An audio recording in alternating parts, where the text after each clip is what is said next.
Ini kan semua akhirnya adalah terbaca oleh netizen dan mudah dipahami. Akhirnya bukan berarti adalah dugaannya sebagai alibi, tetapi sebenarnya adalah membongkar dirinya sendiri.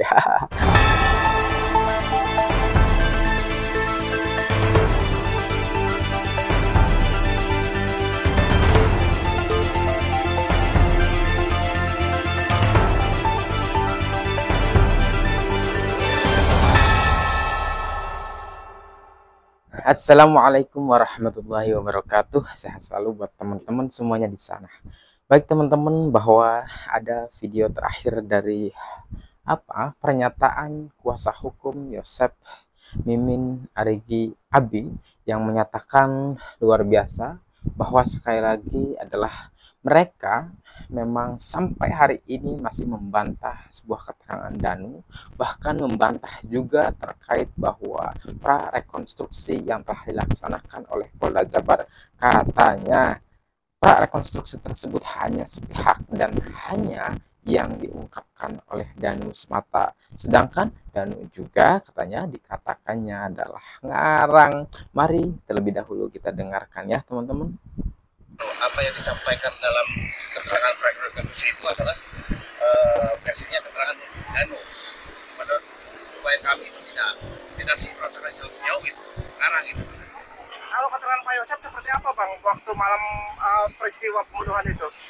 Dalam posisi Pak klien kami itu posisinya ada di rumah pemimpin. Bisa diceritain nggak Pak kronologis? Jadi ketika pada saat itu tanggal 17 Pak Yosep berangkat dari rumah itu kurang lebih jam 9 lebih.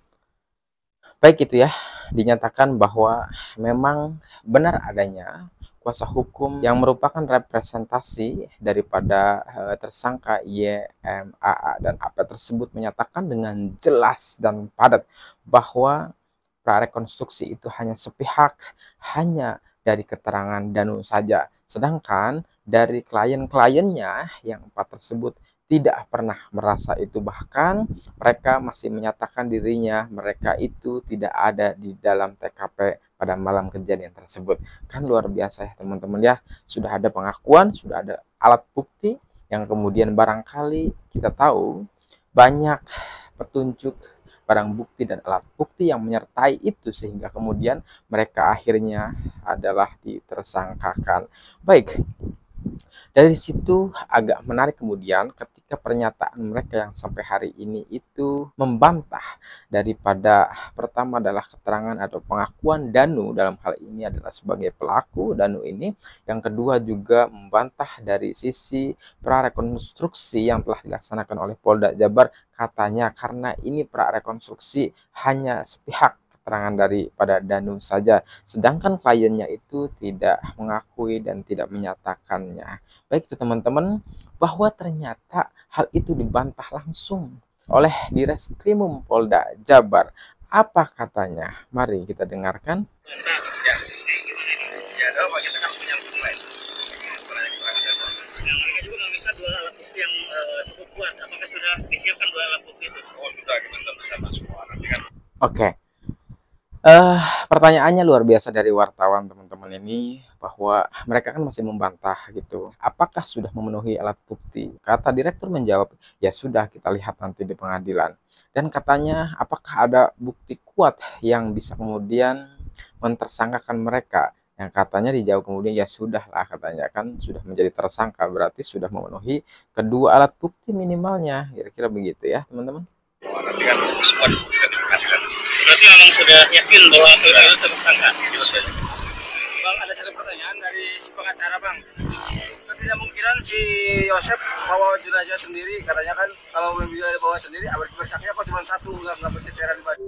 Oh, luar biasa. Ada sebuah pernyataan dari PH-nya Yosep tersebut adalah ini juga bagian daripada alibi pembantahan terkait dengan pengakuan Danu dan prarekonstruksi yang telah dilaksanakan Polda Jabar tersebut, bahwa katanya ketika Pak Yosep itu kemudian dikatakan di dalam sebuah prarekonstruksi atau pengakuan Danu bahwa Pak Yosep kan itu memindahkan, membopong Amel itu kan sendirian jenazah. Nah, ketika sendirian kan seharusnya katanya baju jaket, barangkali celana dan sebagainya itu bercucuran atau banyak darah. Kok ini mah hanya sekedar tetesan atau cipratan saja?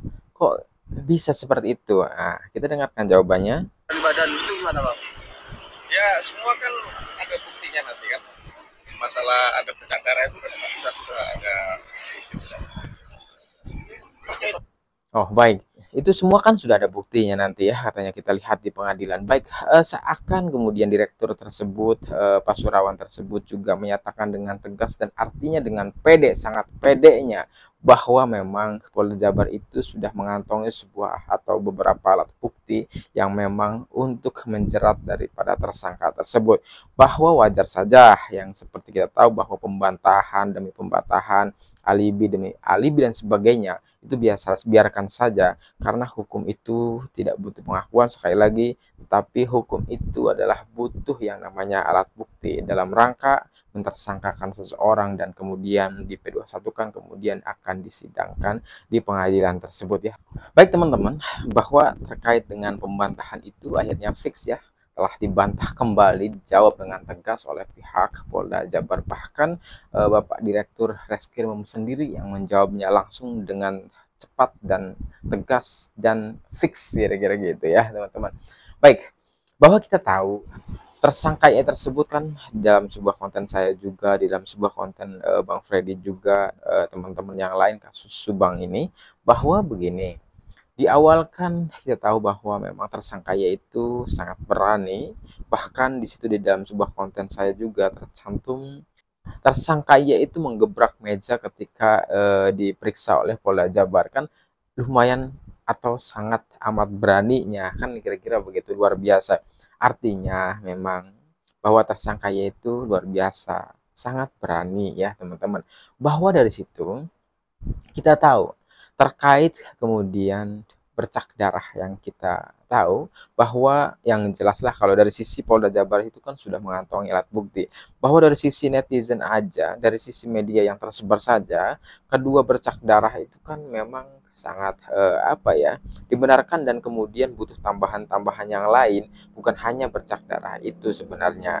Kan apa curigaan atau dugaan netizen itu, bahwa kenapa sih misalkan pagi tersebut bukannya itu adalah bajunya masih fresh ketika ingin masuk ke TKP dan katanya ingin main golf tersebut, kok bajunya diganti, kira-kira begitu.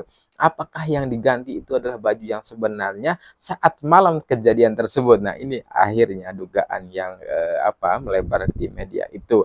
Lah, katanya bajunya ganti, kemudian jaketnya juga ganti, kemudian celananya juga ganti. Kita tahu bahwa di TKP pertama itu kan sangat berbeda ya teman-teman, dan kita juga punya konten kan, sudah saya tayangkan perbandingan ketika tersangka yaitu tertangkap CCTV dengan baju yang pagi itu telah terganti ya, enggak, celananya beda, terus bajunya beda, kemudian topinya juga, maskernya juga, bahkan sendalnya. Artinya memang apakah dugaan yang liarnya tadi saya katakan bahwa baju yang sudah diganti itu adalah baju yang semalam dipakainya saat malam hari ataukah bukan? Kalau memang itu baju semalam, berarti baju tersebut sebenarnya sudah sita oleh pihak kepolisian. Mudah-mudahan saat itu pihak kepolisian langsung mendisposisikan baju tersebut kepada Polda Jabar tersebut. Nah, terkait bercak darah juga ternyata Polda Jabar seperti yang dikatakan oleh Pasurawan tersebut, direktur kita itu, bahwa ternyata sudah ada alat bukti yang menjelaskan bahwa bercak itu dari mana. Bercak itu sebenarnya adalah kronologinya seperti apa. Ini jawaban beliau ini sangat pasti dan sangat tegas dinyatakan, artinya bahwa beliau ini mempunyai beberapa argumentasi atau barang bukti, alat bukti itu untuk kemudian menerapkan dari sisi hukum. Maka hukum atau jeratannya adalah didakwa atau dipidana sesuai dengan pasal 340. Itu adalah sebuah keyakinan. Bahkan kita juga sebagai netizen mempunyai keyakinan itu ya teman-teman, bahwa kita tahu ternyata dari awal framing itu terjadi dari awal, bahwa skenario itu terlihat dengan kasat mata bahkan ya, karena ini juga tersebar di media massa dan cetak, bahwa memang mereka itu dari awal sangat berbeda. bahwa mereka itu sampai hari ini bahkan sudah menjadi tersangka juga sangat beda. Selalu menciptakan sebuah alibi terbarunya, menciptakan saksi-saksi dan sebagainya. Nah, ini yang kemudian sebenarnya netizen membacanya ya teman-teman, bahwa dugaan alibi ini adalah semakin kemudian menyudutkan mereka. Alibi ini semakin bahwa membongkar ternyata adalah keberadaan atau sesuatu yang kita curigai itu adalah terbaca akhirnya. Bahwa misalkan kemarin terkait SIM juga, kok bisa sih simpang siur akhirnya, bahwa kok bisa sih dia itu pengen daftar SIM C lalu jadinya A. Artinya adalah ternyata mereka itu mempunyai SIM A yang kemudian kalau kita korelasikan dengan supir Alphard, maka ini adalah nyata kebenarannya korelatif dengan prarekonstruksi yang telah dilaksanakan Polda Jabar. Ini kan semua akhirnya adalah terbaca oleh netizen dan mudah dipahami. Akhirnya bukan berarti adalah dugaannya sebagai alibi, tetapi sebenarnya adalah membongkar dirinya sendiri. Terima kasih teman-teman yang sudah menyaksikan dan menonton dan menganalisa dan mengawal kasus Subang. Sehat selalu. Wassalamualaikum warahmatullahi wabarakatuh.